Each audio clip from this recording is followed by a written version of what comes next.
Good evening, and welcome to another edition of the Wright Experience. I'm Dr. William T. Wright Jr., the founder and host of this show. I'm absolutely excited tonight, despite the special edition episode of this show. We're starting a little later tonight. I needed to go and be a part of watching some of our students perform tonight, but we're excited to bring you this episode. My guest tonight is a good friend of mine and colleague. I met him 11 years ago when I started as a superintendency, in my first superintendency in western part of South Carolina. He was already a practicing superintendent and doing some amazing work, and looked to him as one of the leaders and one of the people that kind of took me under his wing and taught me how to be a better leader. And I'm very excited to have him aboard the show tonight, here working, and glad to know that he is still doing some amazing work in his district. My guest tonight is Dr. David O'Shields, who is Superintendent of Laurens 56 School District, which is located in central South Carolina, I guess we would call it, maybe closer to the north end. But we are getting ready to bring him aboard tonight, so that we can learn more about him and the work that he does every day to benefit students and staff in his district and throughout our state. And at this time, I'd like to welcome Dr. David O'Shields. Welcome to the Wright Experience. Thank you, sir. Thank you very much for this opportunity to be with you. And I'll promise you, you look a whole lot better on video than I do. I don't know about that, my man, but it's good to have you here. And Dr. O'Shields, I've always admired your leadership and your work and your candor in terms of speaking out for what's best for students and staff. And but my audience doesn't know you, or at least all of us, as well as I do. So start off by talking to us a little bit about yourself and your career and some of the amazing work that's going on in Laurens 56. Well, thank you very much again. David O'Shields, I have been in Laurens 56, Clinton. Actually, I'm a native Red Devil. I graduated from Clinton High School in 1976, went to the University of South Carolina with the intention of going into the ministry. That was my thought at the time. I've often said to people that I wasn't quite sure whether God said preacher or teacher, and I might have missed the very part at the beginning of the phonics. But anyway, in 1980, graduated, went into a master's program at USC, and then transitioned with an MAT into education, and taught my first 2 years in Richland 1 at a lovely place. I love Richland 1. I did my student teaching there at Lower Richland. I did my first 2 years of teaching at W.A. Perry Middle School, which is in right there in the center of Richland 1. And then came back. You know, it was this idea that mama calls. And then there was an opportunity for me to teach. And I taught at the middle school where I went. And then I had an opportunity to be the assistant principal at the high school where I went. And then had an opportunity to be an elementary principal at the school where I went. And then had an opportunity to be the principal at the middle school where I went. And then went into HR at the district level. And from there, in 2009, actually, William, honestly, October the 1st of 2009 was the first date that I took over as superintendent. So I've been superintendent starting now my 15th year. How about that? How about that? It just passed the anniversary, so happy anniversary. Just passed it, yes, sir. And so I always knew that you were from the area, but I didn't know. So the whole life has pretty much been in the Clinton area. Is that correct? Yes, sir. With the exception of my time being away in college and then doing what I call my student teaching in my first 2 years, it's been there. It's been in the community that I grew up in, and for me, it's been important to be in a community that helped me so much that I then in turn hope to give back. Do you think that that's helped your journey, your leadership journey, to be serving the area that you're from? I definitely think it has its advantages. I mean, naturally, people will know you back when. And naturally, I'm beginning to outlive most of the people who knew me back when, because Right. at 65 now, I'm probably what they call long in the tooth, but it brought its benefits. There are familiarities that I have with the community, associations that I have with the community, that has allowed me um, opportunities to feel what might work and what might be better served for our students. And having come through that system, it's allowed me a chance to sort of dig deeply in it and become sort of an advocate for the students in our area. Yes, sir. So what do you think? What are some of your proudest moments, maybe, in your tenure as superintendent? Well, I think, for me as superintendent coming in 2009, one was we had started a construction project prior to my being superintendent, Mhm. um, that led to the completion of Clinton High School. And that was a $48 million bond referendum that the people in the community back in 2006 took and voted in favor of. And that was a big move because our mills had closed, our steel bearing, Torrington did steel ball bearings, it had closed. But the people in the community believed in what I believe in, and that's the value of a public education. And therefore, they went with a $48 million bond referendum that was to build a high school, renovate some of the other facilities. The problem was, and this is one of the reasons that I chose to apply for the superintendency when Dr. Wayne Brazel left to become the superintendent at the State Public Charter School. The Mhm. reason I threw my name in the hat is, though $48 million sounds like a lot, there are things that weren't done. There were things that were left incomplete. There were things that were not done that people expected. Because when you think of a bond referendum, people begin to think everything can be done. And over the 15 years, we've been able to make what I call monumental strides in completing other projects more slowly. For example, one of the things that we had in addition to now still relatively state of the art high school that opened in 2010, um, we were able to complete a baseball, softball complex on that campus site. We were able to redo and then complete just this year or the past year the track for our students, because we'd had a year or two that there were no track meets and plumbing. We had to have all of them away. So it's been a matter of regaining public trust in some of the things that they just assumed that with an amount of money that you would be able to do. We've been able to make improvements with our other facilities. We've been able to move from a middle school where really it was very difficult. We were able, in building the new high school, to let the old high school lie fallow for a few years. And then we retrofitted it into the new middle school, made it then Clinton Middle School. And just recently, um, the school that I went to as middle school was during the very first year of integration.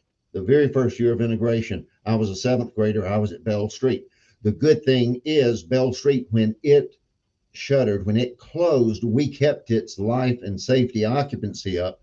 And now USC Union, part of the USC Okay. network of schools, now has taken that facility and they are using it now, so that there is still that heritage, there is still that educational want in the name that once was the Black public high school. And Sure. it now is a center of higher education for all of Laurens County, with it being USC Union at Laurens. So you still found use and kept the heritage going and so forth and so on. And it was That's that was and it was critically important, because people often really want to be heard, and history doesn't need to be forgotten. And right. yes, I will admit, I was somewhat obstinate, is probably a nice way to put it, that school needed to become a school again. It needed to be something that the community could take pride in. I went there. I was a seventh and an eighth grader at that school, and I had good memories there. And I wanted it. And now USC Union has taken it as part of the USC framework and is making it into its extension campus for USC Union, because Union and Laurens counties work together with the USC framework, much like you have USC Salkehatchie, USC Beaufort, USC Sumter, some of those different campuses. So really, it's been an exciting time, not only operationally, but in terms of instruction. You know, we've looked at where were we, where are we?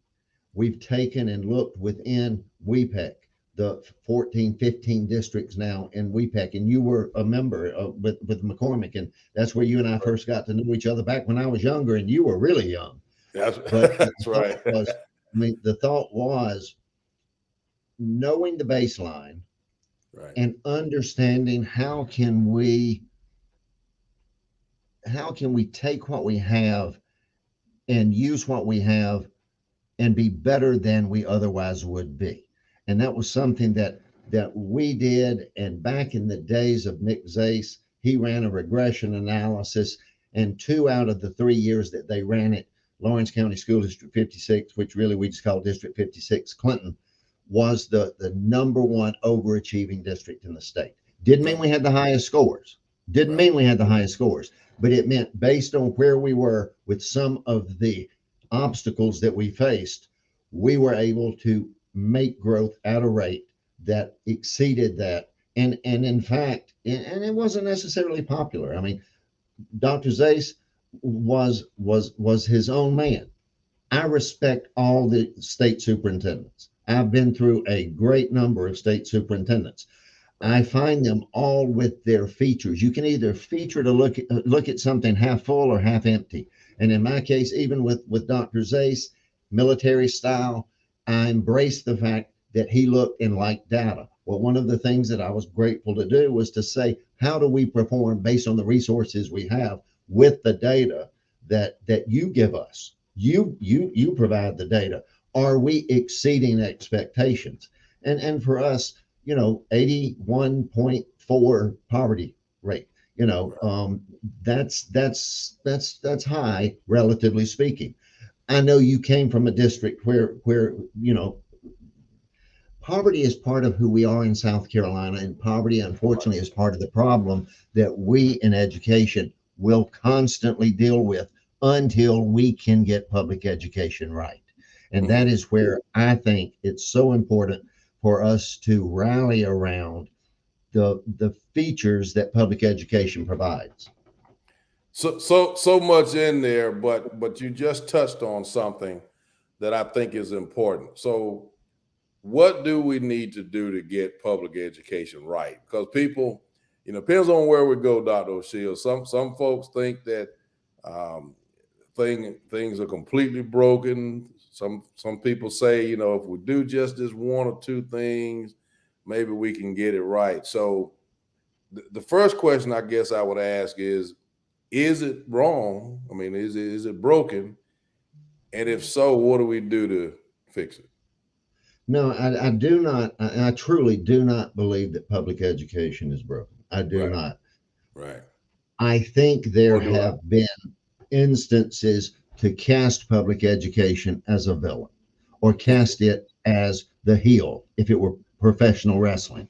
And I think sometimes what we find is that ever since we've had that report, A Nation at Risk, and there became this emphasis on the degradation of schools, there has been this increase in accountability. Accountability is not something that troubles me, provided we look at accountability fairly and equitably across the board. And that's why when you take and you then can control for certain features, and then you run the data and you let people see that where you start and where you end might be at two totally different places. I think what we've got to look at first, and I think this is a situation that is larger than public education, but there is a loss of public trust. There is a loss of public respect. My mother and my dad would have beaten me twice if I had gotten a beating at once in school. They assumed the teacher to be right. And my stories held little water because the teachers at that time were held in a higher state of regard. I think what we've had is Mhm. an erosion of the respect for a profession that I feel now we're seeing the ramifications of that with people not going into it at the level and the numbers that we need to sustain it. Yeah. I think we have to be very vigilant at working, much like what I did when I took over the superintendency here. It wasn't me. It isn't me. It's very little to do about me. It's the ability to establish trust in building a cohesive vision of maybe this didn't happen. Maybe we weren't able to get this as part of the $48 million bond referendum that you assumed we would get. But we can, over time, work to improve things. And I think we've got to do what we can to bring in these different constituencies because we have become a state, a nation of silos. We listen to our own echo chambers and we then endorse, thanks to social media, we hear what we want to hear. We don't often hear a counter viewpoint. And for me, one of the things I like to do is know what others who might be opponents of public education think and see to what extent there may be validity in their argument and to what extent there may be fallacies in their argument. And I think we have to look at that. So I think that's part of it. I think the other thing is we as a nation, we as a people have got to understand that public education is the safeguard for American democracy. And there is a book that I have that's called Schoolhouse Burning. And Okay. Schoolhouse Burning is written by Derek Black, and Derek Black is an attorney at the University of South Carolina and taught at predominantly Black Howard University's law school. So he is an insightful thinker into thinking that there is this mantra that things are worse than they are, when in reality, societally, we must take some responsibility for not expecting the schools to be all things to all people at all times. But we have done all that we can and continue to do. You do so in Sumter, you did so in McCormick. You have worked, you did so when you were in North Carolina. You take and have to regain trust. We must learn to listen to each other by not talking at each other at the Uh-huh. same time. Mhm, mhm. We could have had a little bit of that today, couldn't we? Yeah. I got your point. Got your point. So Dr. O'Shields, let's regress a little bit. We were talking about data earlier, and you remember, I'm sure, state of South Carolina used to have something called districts like us. I was kind of disappointed to see that we had done away with that.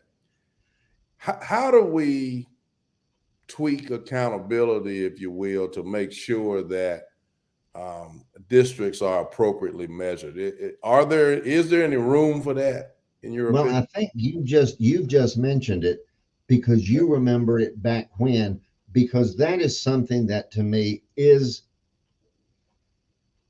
a plank in a platform that we can take. And that Right. would be to look at people with similar demographics, with similar socioeconomic status Sure. indicators, and look and see. Because I agree with you, that has somehow fallen aside. And I do wish, and I think, and I will even admit, I will talk with others as now a member of the state board of how can we do that? How can we find those exemplars who may be doing things that we can emulate, that we can learn from? And that's the other thing with education. You and I did this back when we were in WEPAC together, and WEPAC promotes that. And for people who may not know, that's the Western Piedmont Education Consortium, and it's 15 districts from Abbeville to Lexington 3 and different districts all in between that work together for a common good and a common goal.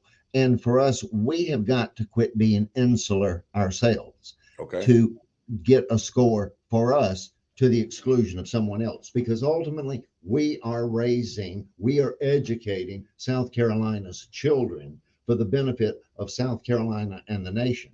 And it's not that we get some kind of bauble or some kind of prize for doing something that we think is better, because it's really all about the children and their growth and their progress anyway. And for me, you and I have been on trips before of how do we recruit teachers? How do we find things? Because it's all a servant's heart of what is it that the children need. And again, that's where I say public education in its inception through John Adams and Thomas Jefferson explicitly stated in their works that education is a responsibility that is the only security, the only vaccination from the tyranny that would then dissolve democracy. And I think we must promote that. And that is black, brown, white. It makes no difference. Asian, indigenous Americans, we must be willing to educate. And it was said earlier today in our meeting today, we in public education don't and can't select and sort.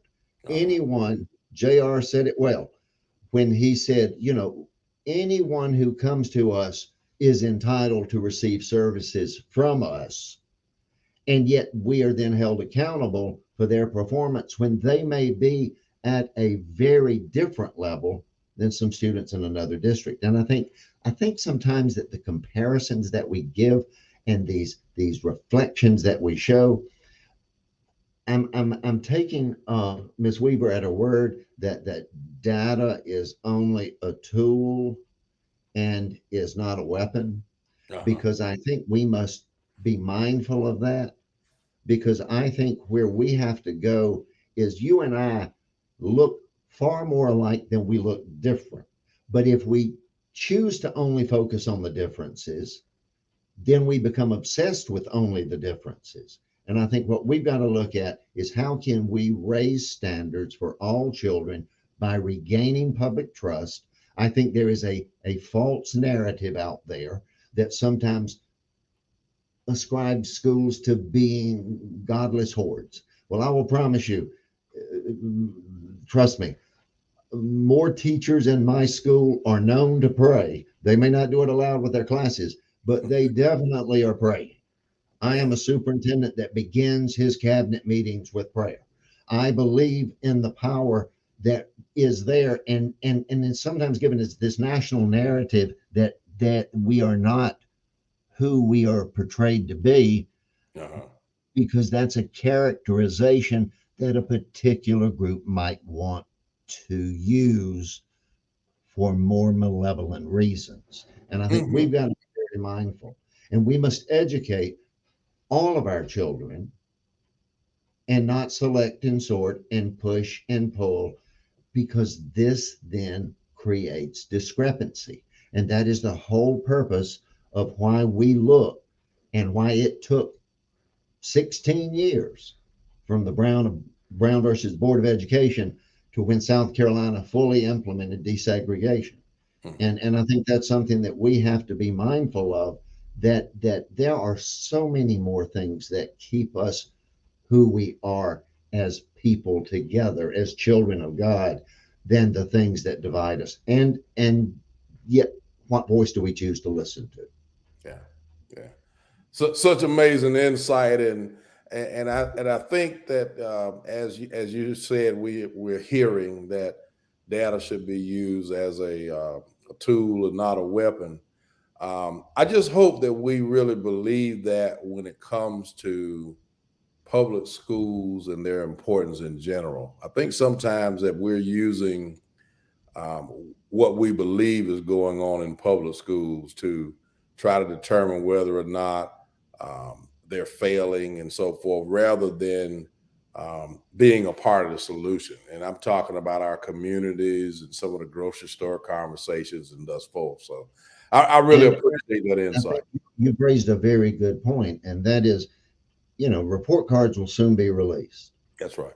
For many of my parents, their report card rating isn't nearly as important as how their child is made to feel and how that child is taught and loved and cared for, and how that person, and that is part of the education that I had when I was there. We had tests, we had CTBS, we had Otis Lennon, but we were not using it much like a hammer against an anvil. We were not using it to punish, we were using it to inform. And I think what we've got to realize too is average, which people think, well, nobody wants to be average. Average means you are making a year's growth according to what the growth metric of the state is. Average is not bad. And average is something that people think, well, I don't want to be below average, or I don't want to be, the reality is, you're right. It's how damning does then that message become, because we need to regain faith, regain trust in public education, because there are and there are people I know that you have them, I have them, that we may have to discipline, we have to may deal with, and there may be what we call the educator that is the exception, not the rule. But 99% of the educators are doing the best they can with the job they have and the students they have, given the circumstances that these children may come from.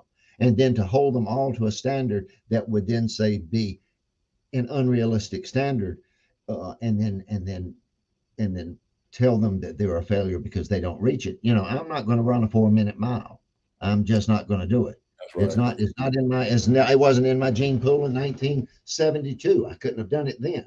But the reality is I could learn to be better, and I could work to become better. And I think that's where we've got to focus. And that's where, again, I take Ms. Weaver at her word, that weapons are not what we need. Tools are what build things. Weapons are what destroy things.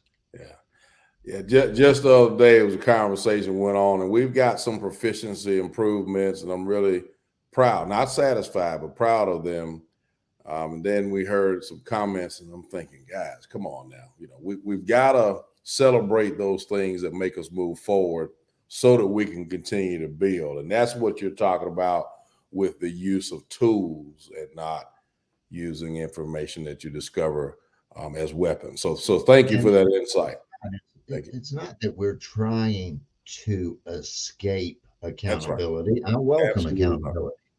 I welcome accountability. I would like there to be a uniformity across the board so that all schools are held to a same standard, private, public, but that seems to be its own bailiwick. But the concern that's there for me is, can I say with my head on a pillow at night that our children in Clinton and Joanna and Mountville and Cross Hill and Kynards, the areas that we serve in Clinton, are they being given opportunities to better themselves as a student and better themselves academically? And are we doing what we can to create that civic-minded responsibility to recognize that democracy is a government of the educated? Democracy is a government of the educated. It is not something that people should we just get things mixed up sometimes. And I think we've got to be mindful that we're in it together. We need our parents, and we need support. We can't do it. I wrote an essay or an article for the Clinton Chronicle, and it was published this week, that parenting cannot be left exclusively to the school, and that we need our parents, and many times our grandparents who are raising children, or in some cases great grandparents who are raising children. And I think we need the community support, and that's where, again, it comes from trust. And I know you in Sumter, me in Clinton, we battled those naysayers and those boo birds, but the reality is, we know that when we go to bed at night, we're giving a hard day's effort for improving the status and the lives of children. Because if we don't, who's going to do it? Amen.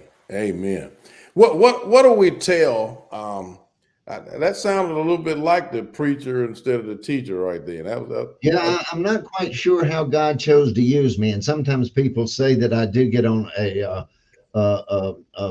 yeah, they say that sometimes I might get in the pulpit, but the reality is, again, I will draw this as another analogy. Teaching is a ministry. absolutely. Sure It is. is a ministry. It is a legitimate calling, and those who are doing it and trying and doing their best are. I mean, the Apostle Paul states that teaching was part of the gifts, and we need there to be uplifting, edifying the body rather than tearing it down. And I think that is sort of the probably I do have a little preacher in me. I'm hearing that. That's good. So what do we do? We've got teacher shortages, we've got employee shortages, and it used to be rural America. We had trouble retaining people, but now it's all over. What do we do to, um, from a personnel standpoint, to recruit and retain? How do we keep people excited about the work that we do? That's interesting, and I'm glad. Just serendipitous. I'd say to Godwin, but it's serendipitous that you called me on for this particular show. We Okay. presented to our board. I can't see it, so I don't know where it's going. Yeah, But there you go. this You got it. human resources report as it related to our new hires and our people. And one of the things that we did was a survey that we asked about 12 to 14 questions for our new employees to get back to us about how was their onboarding experience. How Okay. was their onboarding? And then darn today, I tell you, God works in mysterious ways. All There right. was this today. Can't see it, don't know if you see it. It's school Okay. CEO. And there was a doggone article today, can't see it, don't know, welcome aboard, that talks about the onboarding. And if you may, if you don't mind me, Dr. That's Wright, fine. Go right it ahead. says Yes, sir. that a study done by the Society for Human Resource Management shows that when a company loses an employee, finding a replacement will cost the organization an amount equivalent to 6 to 9 months of the original employee's salary. For school districts, though, the loss is doubly costly. Losing a teacher costs more than the resources it takes to find their replacement. And unfortunately, then it costs students valuable months of learning. Therefore, what I think one of the things we have to do is work with intention on Right. how we onboard our people. Are we helping them? Are we mentoring them? Are we providing supports for them? Because never before have we had so many people coming to us, again, as this report shows, that are not classically trained educators. Uh-huh. They're Right. mid-career change, Right. career changers. So what we've had to do is we have two people within our office that work to meet all new employees at least once per semester and monthly as a group to see how are things going. Because one of the things that's, in the past, people usually went to a place and stayed at a place. Right. Now you've got to make it to where that place, that experience matters. And that's our motto. The experience matters. In Laurens 56, we consider ourselves the experience matters. And that is for our students, academically, athletically, extracurricularly. It makes no difference. For our teachers, they must also be made to feel a part. They must be made to feel, because nothing is worse. Honestly, when I went in 1982, they gave me keys, they gave me my room, and that was pretty much it, because there wasn't the firmly established mentoring programs. And I Hmm. think we have to look at the cost associated with the loss. And if you lose someone, we do exit surveys. We do work hard in the event and how and why. And we had it in this article here as to who we lost, how many we lost, from what school we lost.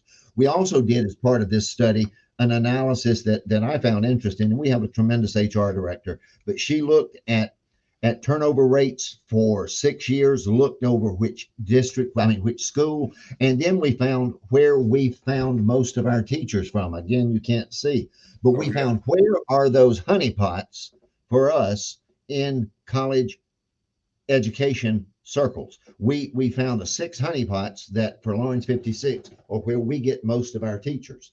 Then we look beyond that for out-of-state employees, which states gave us the biggest return on investment. So we had this, and the board saw this, and we were able to look at this. And then what it said was, what are we going to do from here? Where are we going from here? And this is this, I mean, we know that you never arrive. That's part of the Wesley thought of sanctification. You never quite get there. You work for it, but you ain't going to quite make it, but you're going to work for it. The reality is we have got to continue to replace at a level and a pace that far outstrips what we might project, because what we think is likely going to be an underestimation of what we really need. Because the tide is changing. And I thought it was very interesting. You brought up, and we really need people to understand that, and this is not a complaint, it's our reality. The teachers that we're hiring now, most of them are not traditional. I think you used the word classically trained or traditionally trained. They're not education majors. So even our onboarding, our training, our professional development is got to be different, doesn't it? And it is. I mean, in looking at ours, you know, there is like 12.5% of our existing group of educators who are non-traditional. That's right. And that is growing. Mm-hmm. We have also about another 12 to 15% of teachers who are retired, who could walk away at any time, who are basically doing us a favor by continuing to stay on and man the trenches, because until we choose not to make education the scapegoat, but the opportunity. It's the lifeboat, not the scapegoat. And we need to get and understand that public education, we need to put our best and brightest minds in this and have competitive salaries. I think we work towards things, but we have to have the will, and we have to have the public trust of people who then commit themselves. Because I stand firmly on the fact that we as a nation are only as strong as the preparation of the present generation. That's as right. It prepares itself for the problems of the future. So well said.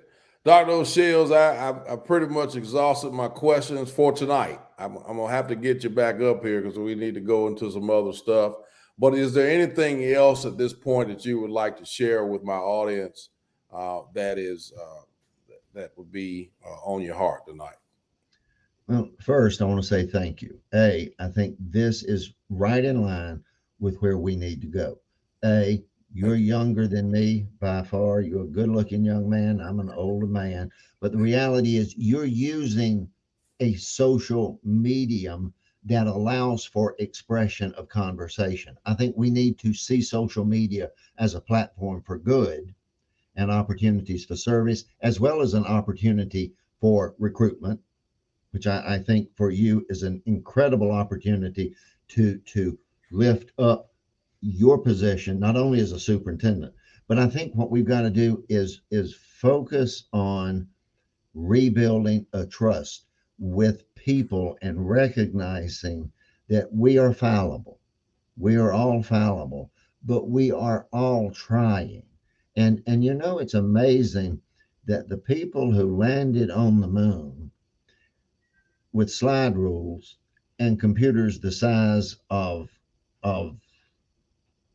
minivans, right, didn't have the same accountability, but they were able to do incredible things. If we treat children as a score, that's all we'll get. We've got to see children as far more than a score, because no score can truly limit the desires of a child if a child is nurtured, cared for, and given opportunities to fly. Those are the things we have to look at. We must focus that a score is an indication, that is a metric of a moment in time. It doesn't disqualify that child from opportunity. And it doesn't mean that because you don't score X, you aren't deserving of Y. That is one of the beauties of the American educational system as compared to that of Europe. We have opportunities to where we can do based on the desires for us to do. And I thank you for letting me have this chance. I'd be honored to come back another time. I basically probably got your hint that I talk too much. That's probably what you No, were saying. no, not at all. Not at all. I know your wealth of knowledge and experience, and I'm grateful, and I want us to make a pact to come back again, because we're going to uncover some new stuff as we continue to do this work. And thank you for your leadership. And I want to say personally and publicly right now that you have always been someone that I've looked up to for your leadership and your candor. And even tonight, you've said some things to me as a slightly younger leader than you that really helped me. And that's always been the case. So thank you for that. Dr. O'Shields, if you'll come back, if you'll hold on, we'll come back and close out the show. As the Wright Experience continues to move on, we're going to continue to try to find the very best folks that we can to interview. We are continuing to expand our portfolio as we go into the fall and ultimately winter months. We are looking for continued guests.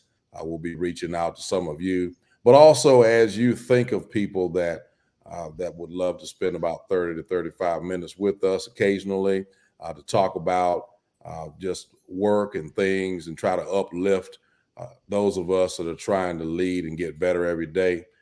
That's who we want to talk to and who we want to be a part of.